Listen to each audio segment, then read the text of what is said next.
Hello and welcome to a very special How I Paint Things.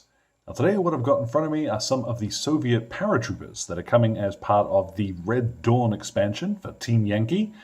They are brilliant little miniatures. I've really had a lot of fun painting these guys. They have some of the most striking camo and clothing options. You know, those bright blue berets certainly stand out at a distance, and they've been a lot of fun to paint.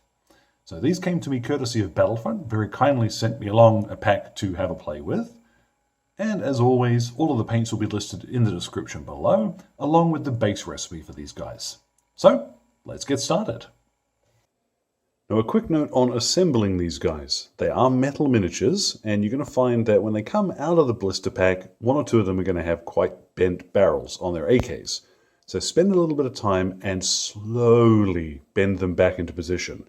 If you work too quickly with little tiny barrels like this, you're going to just snap them off. So take your time.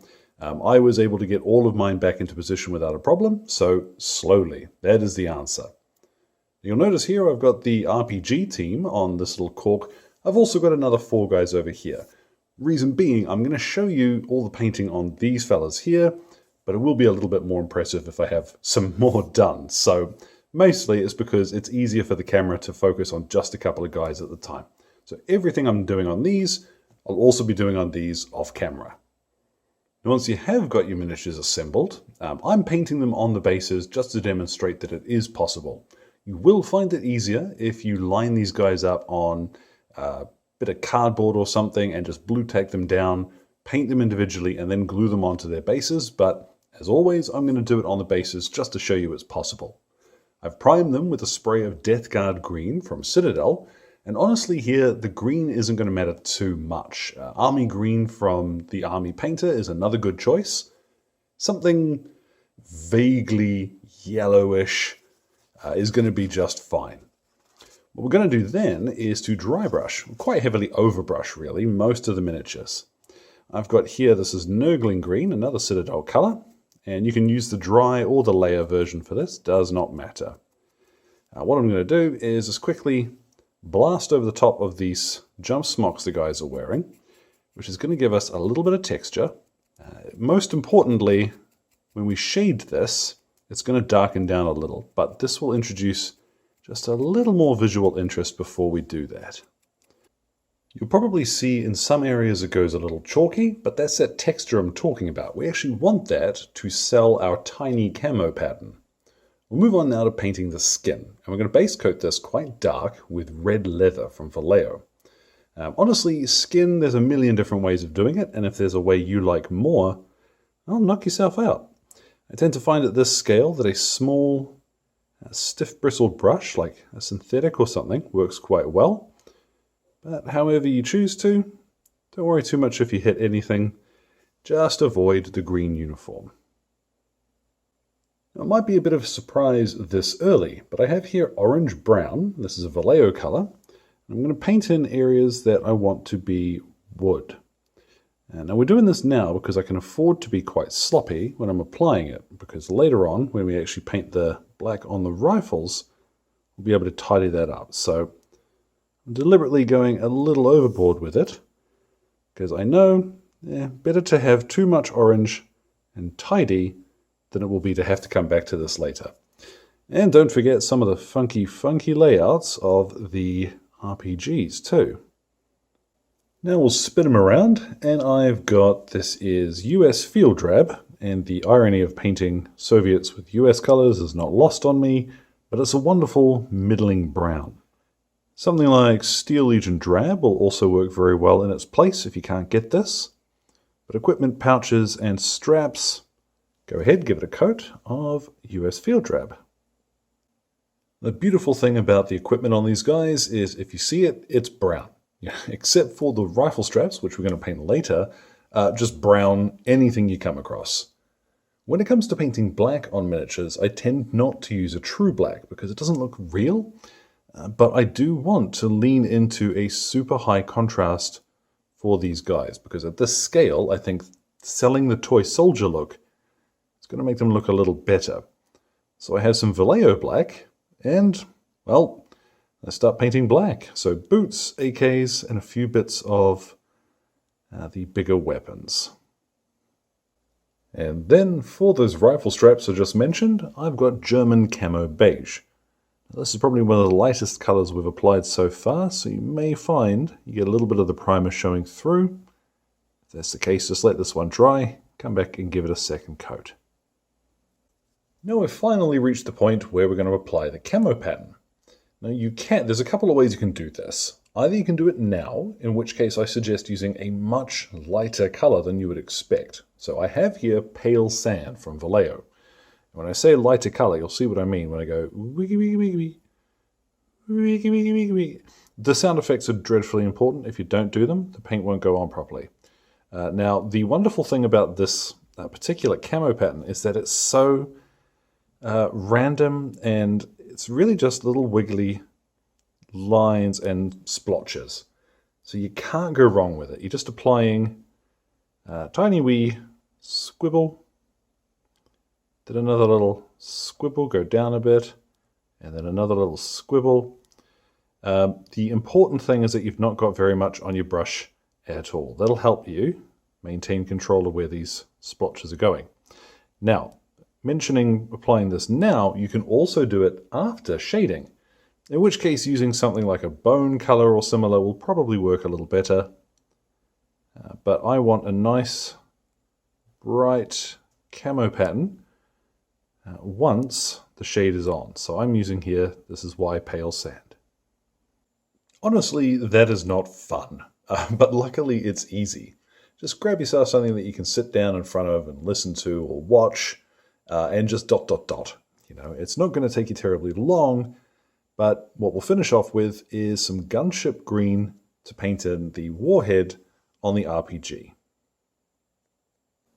When it comes to shading these guys, I'm not going to paint the hats in yet, because we're going to use over here Soft Tone from the Army Painter. This has got a slightly yellowish finish to it. Now, I'm using this instead of Seraphim Sepia from Citadel, because they changed the recipe on that one recently, and it's a much stronger yellow. So this is what I want to use. Now, ordinarily, when it comes to the Army Painter's shades, I tend to thin them down using the Army Painter's Quick Shade Medium. But that doesn't change the flow properties on them. What I want to do is to change how it flows and thin the color down a little. So instead, I'm going to use some water. Now, I've just got a wee dollop on the end of my brush, and I'll start working that in and just seeing how it changes up the flow. I don't want it to run too quickly, but you'll see there's still a little bit of that gloopiness to it. I mean, this is really where you can experiment. So that's looking about right to me. I don't want to change the color hugely. Once I'm satisfied with that, bring my fellers up and we'll start applying this over the entire miniature. Really make sure that it is settling in the recesses. That's going to be important. Otherwise, just bathe these little dudes in your soft tone mix. Then we'll leave this somewhere warm for about half an hour or so. See what that looks like once that's dried. Once that's finally dried, you'll introduce a bit of depth to the miniature, and as well, it'll tone down the green and introduce a little bit of warmth to the camo pattern that we've used. If you want to, you can skip the first dry brush that we did. It will give you a deeper green if that's what you like the look of. But remember, we're not finished yet. We are going to do just a couple of highlights before we get to the hats. And first of all, I have here beige red from Vallejo. Now you can use any color you like here for the skin, whether it be Cadian flesh tone or what's the other one? Barbarian flesh. What I'm going to do is just block in most of the face again so that they look a little more reasonable from a distance. Same too with the hands. You can block in most of these and leave just a little bit in the recesses for your shading. Up close, that's not going to look terribly impressive at all, but we're looking at a way that this is going to read correctly when you put them down on the table and look at them from arm's length. It's a little bit of a challenge to get your head round. I certainly found it different when first painting faces at this scale, but it does work. So we'll move on and highlight the metallic stuff. Now it's up to you. You could leave this in black if you fancied, but I've got a little bit of Leadbelcher. Something like oily steel will also work here too.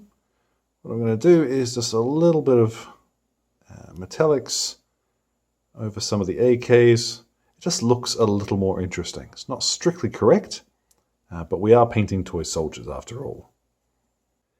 Then thinking about how we're going to read these miniatures at a distance, I have some Baneblade Brown. And this is the last highlight I'm going to apply.